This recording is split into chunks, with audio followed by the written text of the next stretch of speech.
doit mettre sur le pied un État. Dans un État de droit, il y a une justice indépendante. Seigneur, nous sommes fatigués des voleurs. Nous sommes fatigués de ceux qui s'enrichissent. Nous sommes fatigués de ceux qui ne voient que leurs intérêts.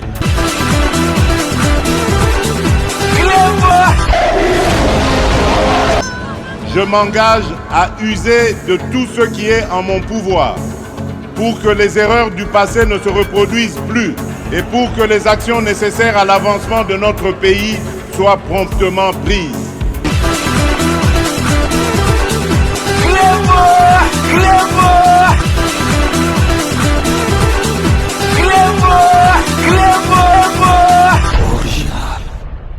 Salut et bienvenue sur Clébois Original. Merci de votre fidélité. 5 minutes avec César Ngadi. Tout le monde est d'accord et il en restera ainsi pendant très longtemps. Sur instruction du chef de l'État, la première ministre Judith Suminwa Tuluka a présidé ce vendredi 5 juillet 2024 la 4e réunion ordinaire du Conseil des ministres. 4 points étaient inscrits à l'ordre du jour. 1.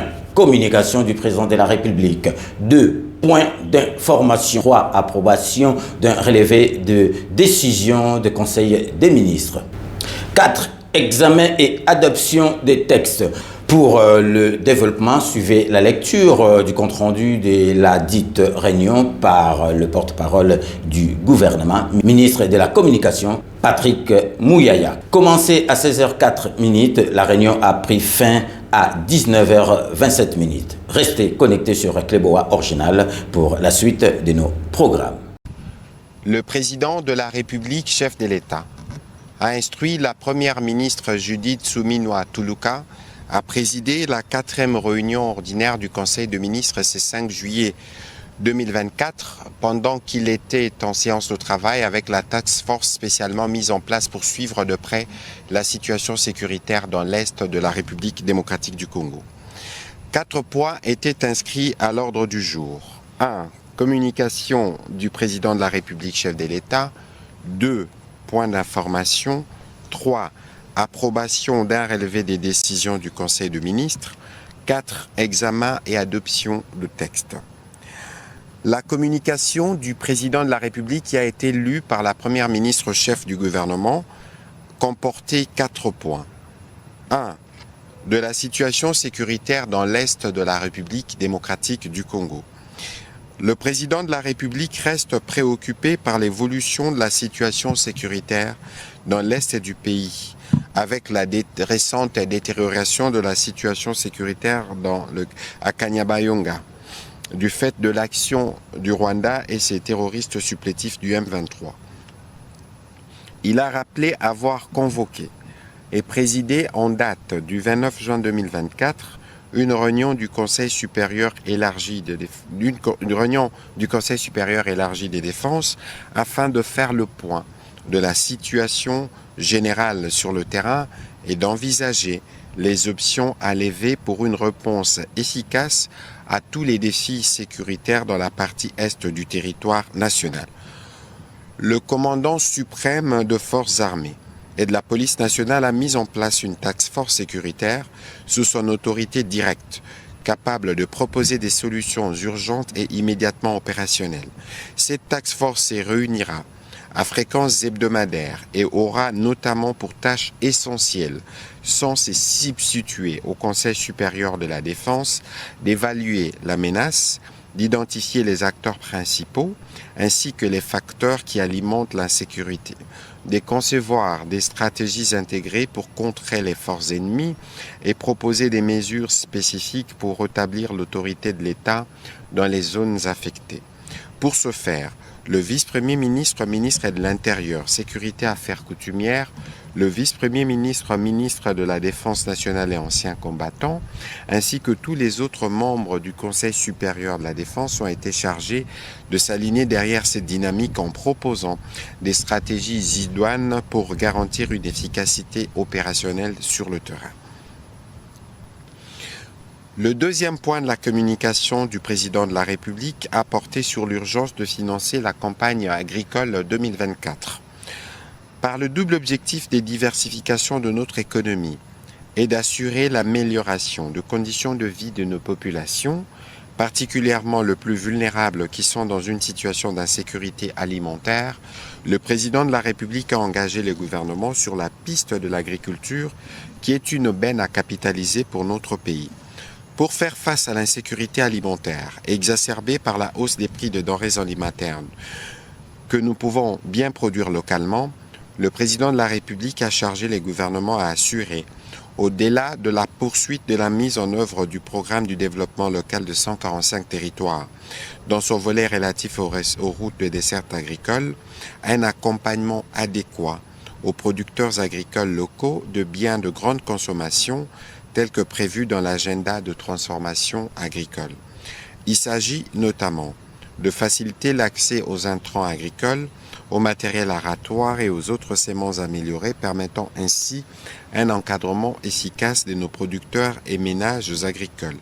Il a insisté pour que le gouvernement saisisse l'opportunité de la grande saison agricole à venir pour financer les actions envisagées par le ministère de l'Agriculture et Sécurité alimentaire dans le cadre de la campagne agricole 2024-2025 et s'assure d'une mise en œuvre efficace des actions prévues. Le président de la République a particulièrement invité les ministres d'État, ministres du Budget, le ministre des Finances, à travailler activement avec leurs collègues de l'Agriculture et Sécurité alimentaire pour que les moyens adéquats soient mis à sa disposition dans les meilleurs délais en vue de la réussite de cette campagne. Car la question agricole doit être considérée comme une question de sécurité nationale pour notre pays. Le troisième point a porté sur la nécessité d'aménager des pôles agro-pastoraux en 2024. Le président de la République a fait part aux membres du Conseil de la réflexion menée par son cabinet sur les stratégies et modalités pratiques pour opérationnaliser ses ambitions d'aménagement des pôles agro-pastoraux à travers les territoires de la République. Parallèlement à la construction des infrastructures de connectivité devant relier toutes les provinces et faciliter l'évacuation des produits agricoles. Ces pôles, a-t-il soutenu, visent à accompagner les développements des chaînes des valeurs allant de la culture à la transformation, y compris la commercialisation dans le but de libérer tout le potentiel de production agricole, créer des emplois, accroître le pouvoir d'achat et d'améliorer durablement les conditions de vie de populations locales. Ces travaux ont bénéficié de la participation des experts de ministères et services concernés, y compris des entreprises et autres investisseurs institutionnels pour des financements alternatifs au trésor public. Ces réflexions intéressantes seront mises à la disposition de la Première ministre pour approfondissement et prise en charge par l'équipe gouvernementale. Le président de la République a recommandé la mise en place d'un groupe de travail dédié sous la supervision du vice-premier ministre, ministre de l'Économie nationale, avec la participation de ministères concernés et ce en collaboration avec son cabinet. Les conclusions de ces travaux devront être présentées au Conseil de ministres dans les 3 mois qui viennent. Du renforcement de la crédibilité des résultats de l'examen d'État. Le président de la République a instruit le gouvernement à consolider la crédibilité des résultats de l'examen d'État et d'en améliorer la gouvernance, d'autant plus qu'il constitue l'épreuve phare de notre système éducatif en ce qu'il sanctionne la fin du cycle secondaire d'enseignement.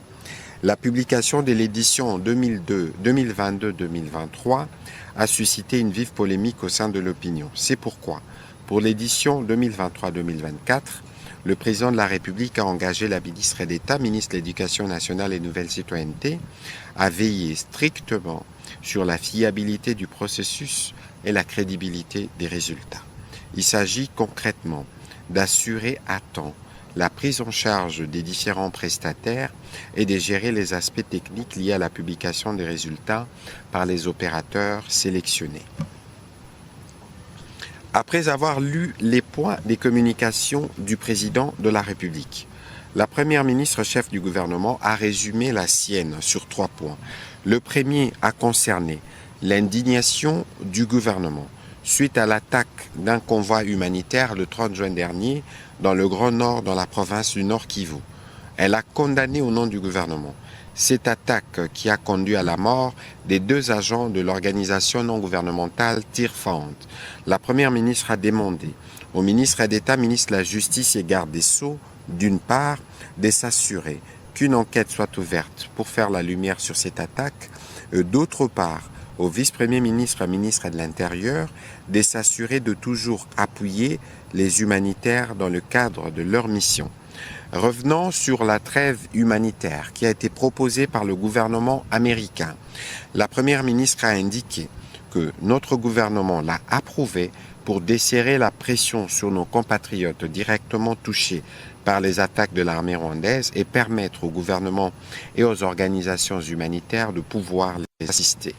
Elle a rassuré que durant cette trêve, nos forces resteront vigilantes pour prévenir toute tentative de violation de cette mesure par l'ennemi. Au deuxième point relatif à la première réunion du comité des conjonctures économiques qui a porté essentiellement sur la maîtrise de l'inflation et la stabilité de la monnaie nationale, la première ministre a précisé que la commission ECOFIN, économie, finances et reconstruction du gouvernement, a été chargée de poursuivre les réflexions et de proposer des pistes de solutions adéquates.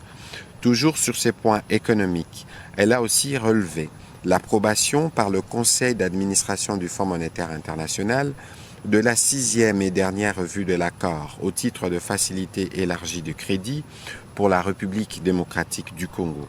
Au nom du gouvernement, elle a présenté ses vives félicitations au président de la République qui a permis dès 2019 la reprise de la coopération avec le Fonds monétaire international. Elle a aussi salué le travail abattu par le gouvernement précédent, mais également par la Banque centrale ainsi qu'aux différents experts. Au dernier point de sa communication, la Première ministre a fait le point au Conseil de la séance de travail qu'elle a eue avec la très distinguée Première Dame Denise Nyakero Tshisekedi le mardi 2 juillet 2024 et qui a porté sur son plaidoyer pour la lutte contre la drépanocytose d'une part et sur le soutien du gouvernement au programme de bourse Excellencia d'autre part. Les ministres des secteurs concernés qui ont pris part à cette réunion ont été instruits de faire diligence pour répondre aux préoccupations qui ont été soulevées. Au deuxième chapitre du Conseil de ministres de ce jour relatif au point d'information, le vice-premier ministre, ministre de l'Intérieur, a fait le point de l'État et de l'administration du territoire. Au cours de la semaine qui s'est achevée, l'esprit de la population a été marqué par la persistance des besoins humanitaires de compatriotes déplacés vivant dans les différents sites autour de la ville de Goma ainsi que dans les cités de Lubero et Butembo. Il est aussi revenu sur la situation générale dans quelques provinces, notamment dans les provinces du Kasaï où on observe une série de tensions entre les communautés Bakele, d'Ilebo et des Mweka, se disputant les villages Benansampo dans les secteurs de Malu-Malu. Dans le Kwilu, des vives tensions étaient signalées au village Kazamba-Lulwa, secteur du Kwilu-Kimbata, où pour un conflit de pouvoir coutumier, les populations se sont affrontées les habitations incendiées, dont celle du chef du village, M. Mpungu Guilin, suite à la mort de son père. Dans le Tanganyika, il a été observé une recrudescence de l'activisme de miliciens Tois dans les derniers actes enregistrés au village Kiabalumba, axe Kalemi-Bandera, territoire de Kalemi, où un cultivateur Foulirou a été tué et un autre blessé. Le gouvernement central, à travers le ministère de l'Intérieur, suit de près cette situation. Sur un autre volet, il a rassuré le Conseil que la Commission nationale de contrôle des armes légères et des petits calibres, des réductions de la violence armée, structure interministérielle, l'intérieur, défense et affaires étrangères, est en pleine mise en œuvre de son plan national 2024-2028 de contrôle et de gestion des armes légères et de petits calibres en République démocratique du Congo. C'est dans cette logique, a-t-il précisé, que les CNC-ALPC continue à veiller à la mise en œuvre de recommandations faites par les conseils de sécurité des Nations Unies. En outre, dans le cas de la commémoration de la Journée internationale de la destruction des armes légères et des petits calibres célébrée le 9 juillet de chaque année, Le vice-premier ministre a annoncé qu'il procédera à cette même date au centre de la police nationale congolaise de Kasangulu dans le Congo central à la destruction des armes et munitions collectées pendant le projet du mois d'amnistie suivant la vision sus évoquée. Toujours sur ces chapitres sécuritaires, le vice-premier ministre, ministre de la Défense, a complété le ministre de l'Intérieur. Il a abordé la question relative à la situation opérationnelle sur l'ensemble du pays en revenant spécifiquement sur la situation dans l'est de la République démocratique du Congo où nos forces armées restent déterminées à rétablir la paix et la sécurité ainsi que l'autorité de l'État. Il a fait le point de l'évolution de quelques points opérationnels dans les territoires de Massissi, Rutshuru et Nyiragongo. Il a fait état notamment des attaques repoussées par les forces armées de la République démocratique du Congo le 1er juillet 2024 dans la localité de Kaniro. Le vice-premier ministre a dit aussi au Conseil de ministres qu'il compte multiplier de réunions avec les commandements militaires afin de mettre sur pied une liste de moyens à acquérir et des actions à mener dans l'immédiat, à court et à moyen terme. Parmi ces actions figure notamment l'impérieuse nécessité pour les forces armées de la République démocratique du Congo de reconquérir toutes les parties occupées par l'ennemi. En tout cas, c'est la ligne tracée par le nouveau ministre de la Défense qui s'active à ses propos aux côtés du président de la République. 2 notes d'information relatives au secteur de la fonction publique. Le vice-premier ministre, ministre de la fonction publique, modernisation de l'administration et innovation du service public, a présenté au Conseil 2 notes d'information. La première a porté sur la mise en œuvre d'une politique de stabilisation du pouvoir d'achat des agents publics de l'État. Brossant les efforts engagés par le gouvernement, il a rappelé les termes du protocole d'accord signé le 2 novembre 2021 entre le gouvernement et les représentants des organisations syndicales des agents de carrière des services publics de l'État. Les engagements convenus, notamment à propos de la grille barémique et de la tension salariale, avaient été coulés en actes réglementaires par décret du Premier ministre. Malheureusement, la dépréciation de la monnaie nationale, la variation du taux d'échange, ainsi que l'inflation des prix de biens et services sur le marché observée ces dernières années ont notamment induit à une perte considérable du pouvoir d'achat des fonctionnaires. Cette situation suscite de vives tensions au sein de l'administration publique et risque de briser considérablement la paix sociale.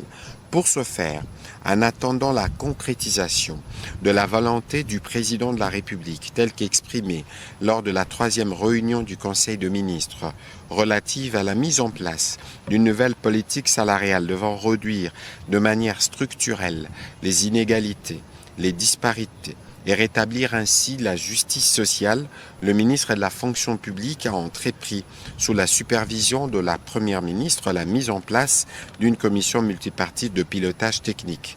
Ce faisant, il a préconisé la mise sur pied d'une commission ad hoc devant étudier cette problématique spécifique de haute portée sociale et soumettre dans le meilleur délai des pistes et des options y afférentes pour décision du Conseil. Cette commission interministérielle va réunir les experts de la fonction publique, du budget et des finances avec les concours des experts de la présidence de la République et de la primature dans le but d'examiner la situation, d'évaluer l'impact du réajustement du salaire sur base au taux budgétaire 2024 et de proposer les modalités pratiques de mise en œuvre, lesquelles seront discutées avec différents bancs syndicaux. La deuxième note a concerné la pérennisation du processus de mise à la retraite dans l'administration publique et la finalisation de la vague 3 en cours.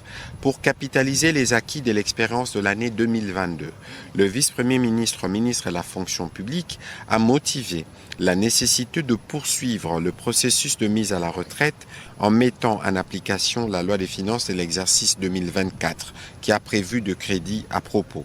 Pour les prochains exercices budgétaires, Sans préjudice d'un financement extérieur à mobiliser, il a exprimé son souhait d'intégrer dans l'état liquidatif parmi les dépenses contraignantes une enveloppe minimum mensuelle de 25 milliards de francs congolais dédiée au processus de mise à la retraite, et ça afin de permettre une programmation mensuelle d'un départ d'au moins 1000 agents, soit 3 000 par trimestre, 6 000 par semestre et 12 000 par an. Cette option a pour avantage d'assouplir la pression sur la trésorerie de finances publiques et de garantir la régularité du processus de retraite sur le long terme. Car la retraite est un droit fondamental et non une faveur reconnue à tout agent de carrière des services publics de l'État. Le vice-premier ministre, ministre de la fonction publique, a aussi souligné que les défauts de la fluidification de la retraite conduit en effet ces derniers temps à l'enregistrement à la fonction publique, non seulement de plusieurs demandes volontaires des départs, mais aussi de plusieurs plaintes des ayants droit d'agents ayant atteint les critères d'éligibilité décédés avant leur départ officiel. Le Conseil a pris acte de ces deux notes d'information. Note d'information relative aux affaires étrangères. La ministre d'État, ministre des Affaires étrangères, coopération internationale et francophonie, a présenté au Conseil la note d'information relative aux campagnes de recrutement en cours au sein de l'Organisation des Nations Unies, de l'Union africaine et de la Banque mondiale. Il s'agit notamment de l'appel mondial à candidature lancé par le secrétaire général des Nations Unies, de l'appel à candidature pour les postes de commissaire à l'Union africaine, du programme d'associés professionnels juniors de la Banque mondiale. Ces trois appels feront l'objet d'une large diffusion et les ministères des Affaires étrangères, coopération internationale et francophonie s'assurera de la transmission de candidatures et d'appuyer toutes les candidatures congolaises. Le Conseil de ministres a pris acte de cette note. Nécessité de respecter les accords des Bibois. La ministre d'État, ministre de l'Éducation nationale et Nouvelle Citoyenneté, a fait le point au Conseil de la nécessité pour le gouvernement de mettre en œuvre les engagements des accords de Bibois pour la paix sociale et une rentrée scolaire 2024-2025 apaisée. Partant des récents développements concernant la prime d'encadrement de la paye dite prime equity, une revendication clé pour la rentrée scolaire apaisée, elle a rappelé que le 16 mars 2024 à Bibois, le gouvernement a signé avec le banc syndical un procès verbal sanctionnant la fin de travaux de la commission paritaire. Il a été résolu que les dépenses liées au déficit mensuel pour la paye des enseignants, la prime pour fonction spécifique d'encadrement de la paye et la prime pour fonction spéciale des inspecteurs et fonctions spécifiques en faveur des agents d'appoint soient imputées dans les états liquidatifs pour permettre les paiements réguliers des agents et cadres du ministère. Ces enveloppes, initialement prévues pour être payées avec la paye d'avril, ont été reportées pour être incluses dans la paye de juillet 2024. Or, l'enveloppe de mise à disposition n'a pas atteint les montants convenus, ce qui a exaspéré l'exaspération de bénéficiaires. La ministre d'État, ministre de l'Éducation nationale, a sollicité l'implication du gouvernement, en particulier de ministre des Finances, signature de l'accord précité, pour décanter cette situation. Le Conseil a pris acte de cette note d'information. Projet ville durable à Boma dans le Congo central. Le ministre d'État, ministre de l'Aménagement du territoire, a présenté au Conseil le projet ville durable à Boma dans le Congo central, financé par l'Agence française de développement. Partant des étapes franchies, il a indiqué que la ville de Boma a été retenue comme projet pilote à l'issue d'un arbitrage tenant compte des priorités du gouvernement qui souhaite appuyer les projets à fort impact prévus dans la province du Congo central, notamment le port en eau profonde de Banana et le projet Grand Inga, ainsi que la stratégie d'intervention de l'Agence française de développement, qui avait déjà plusieurs projets en cours dans cette partie du pays. Afin d'assurer un suivi efficace de l'étude de faisabilité, il a été mis en place depuis juin 2023 un comité de suivi composé des ministères sectoriels concernés, de la province du Congo central ainsi que la mairie de Boma. L'initiative lancée en février 2023 qui vise à renforcer et à stimuler l'attractivité de Boma et à mettre en place une approche pilote intégrée de la ville durable et résiliente transposable à d'autres villes du pays sera clôturée le 30 juin prochain. Au sujet des prochaines étapes, le ministre d'État, ministre de l'Aménagement du Territoire, a évoqué l'octroi effectif du financement par le conseil d'administration de l'AFD en octobre 2024 et la signature de la convention prévue en janvier 2025. Le conseil a pris acte de cette note d'information. Rapport sur les travaux des constructions d'un immeuble dans la commune de la Gombe, précisément à la place Mandela. Le ministre de l'Urbanisme et Habitat a fait rapport au Conseil de la suspension de l'exécution de travaux de construction d'un immeuble au croisement des avenues de la Justice Kisangani de Forces armées dans la commune de la Gombe, communément connue sous le nom de rond-point Mandela. Il a évoqué une série d'irrégularités, en commençant par les processus de désaffectation de l'espace, ensuite l'absence de l'avis urbanistique préalable donnant les indications sur l'usage et les modalités d'occupation de cet espace, la traçabilité financière des recettes dues au trésor public, l'absence des études globales du sol, mais aussi celle d'une étude d'impact environnemental et social. Ces irrégularités constatées, a-t-il souligné, ont conduit sur proposition des experts à la suspension des travaux et au maintien de cette décision. Faisant suite à l'instruction du président de la République, lui donnée au cours de la 3e réunion du Conseil des ministres, le ministre de l'Urbanisme et Habitat a pris une série de mesures, notamment rapporter les 3 arrêtés ministériels de désaffectation pris par son prédécesseur sur cet espace, de saisir la ministre d'État, ministre des Affaires foncières, afin d'obtenir l'annulation des titres de propriété, de procéder à l'aménagement de cet espace récréatif et touristique sur base d'un financement du gouvernement, saisir le ministre d'État, ministre des Infrastructures et Travaux publics, pour la réhabilitation du réseau d'assainissement à cet endroit, instruire le directeur général du guichet unique de délivrance du permis de construire pour l'annulation de ces permis, enfin, d'ouvrir une action disciplinaire et la prise de sanctions administratives à l'égard de certains responsables impliqués dans ces dossiers. Il a sollicité l'accompagnement du gouvernement pour la mise en application effective de toutes ces mesures. Le Conseil a pris acte de ces rapports. Au point 8 de point d'information de ce jour, relatif aux avantages à tirer de la coopération avec les différents partenaires de l'enseignement supérieur et universitaire. La ministre de l'Enseignement supérieur et universitaire a présenté au Conseil la note relative aux avantages à tirer de la coopération avec les différents partenaires de son secteur, passant en revue certains projets phares.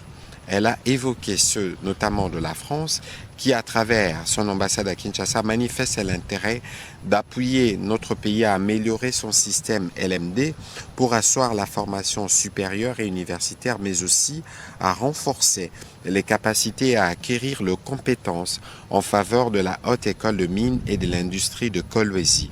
Elle a rappelé qu'au cours de sa récente visite en France, le président de la République a préconisé la création de l'Institut régional de la mode pour encadrer les jeunes congolais et ceux des pays limitrophes. En moyenne, 200 jeunes sont attendus pour cette formation et une quinzaine sera destinée aux incubateurs. Par ailleurs, l'Université de Laval au Canada s'est également prêtée disponible à l'octroi des bourses et des matériels de laboratoire. L'École des hautes études de commerce et de marketing de Kinshasa tient à assurer une formation en alternance entreprise-école visant l'ouverture à l'international, d'où la nécessité d'un agrément. La Norvège, enfin, prévoit l'octroi de bourses aux chercheurs congolais dans les domaines de la nutrition. Le Conseil a pris acte de sa note. La 9e note a porté sur les secteurs de l'hydraulique et de l'électricité, où le ministre a fait l'état au Conseil de la mise en œuvre de projets des centrales hydroélectriques de Katende et de Kakobola, Dans la perspective de la relance du projet de Katende, l'évaluation de coûts additionnels en vue de sa finalisation et les actions préalables à la reprise effective de travaux. En ce qui concerne le projet Kakobola, il en ressort que toutes les lignes de transport vers Kikwit et Idiofa ont été achevés à 100%. Les réseaux de distribution de Gungu et de Kikwit sont également achevés alors que celui d'Idiofa est à 80%. Les essais et tests avant la mise sous tension sont à cours à Gungu et à Idiofa. Les ministres de ressources hydrauliques et électricité a aussi, tenant compte des avis des séances de travail avec le ministère des Finances, fait le point de 6 projets solaires photovoltaïques à financement indien, respectivement à Gemena, Manono, Chilenge, Nord-Ubangi, Lusambo et Mbandaka. Le Conseil a orienté cette note à la Commission économie, finances et reconstruction pour approfondissement avant qu'il ne retourne. Au 3e chapitre du Conseil de ministres de ce jour, relatif à l'approbation d'un relevé des décisions du Conseil de ministres, le Conseil de ministres a adopté le relevé des décisions prises lors de la 3e réunion ordinaire du Conseil de ministres du 28 juin 2024. Au dernier chapitre du Conseil de ministres de ce jour, relatif à l'examen et à l'adoption des textes. 2 textes. 1. Projet d'ordonnance loi portant autorisation de la prorogation de l'état de siège. Le ministre d'État, ministre de la Justice et garde-sceau, a soumis au Conseil le projet d'ordonnance loi autorisant la prorogation de l'état de siège dans les provinces de l'Ituri et du Nord Kivu pour une période de 15 jours prenant cours le 11 juillet 2024. Après débat et délibération, le Conseil a adopté ces projets de loi. Projet d'ordonnance loi autorisant la ratification. Le ministre des Finances a soumis au Conseil pour approbation les projets d'ordonnance loi portant ratification des 2 accords de prêt du 25 mars 2024 signés au titre de projet d'appui à la gouvernance et au développement de compétences en soutien au programme de transformation de l'agriculture. Le premier accord a été conclu entre la République démocratique du Congo et les fonds africains de développement. Le deuxième accord a été signé entre la République démocratique du Congo et la facilitation d'appui à la transition pour un montant de 78 millions de dollars. Le ministre des Finances a rappelé que ces textes ont été inscrits parmi les matières pour lesquelles le Parlement a habilité le gouvernement à prendre par ordonnance loi des mesures concernant les matières relevant du domaine de la loi pour lui permettre d'exécuter son programme. Après débat et délibération, le Conseil a aussi adopté ces projets d'ordonnance loi. Commencé à 16h04, la réunion du Conseil de ministres a pris fin à 19h27. Je vous remercie.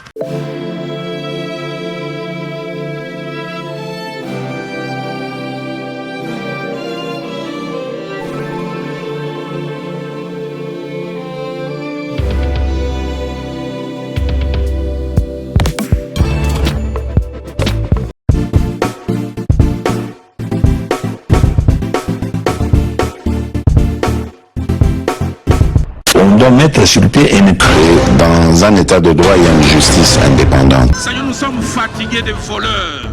Nous sommes fatigués de ceux qui s'enrichissent. Nous sommes fatigués de ceux qui ne voient que leurs intérêts.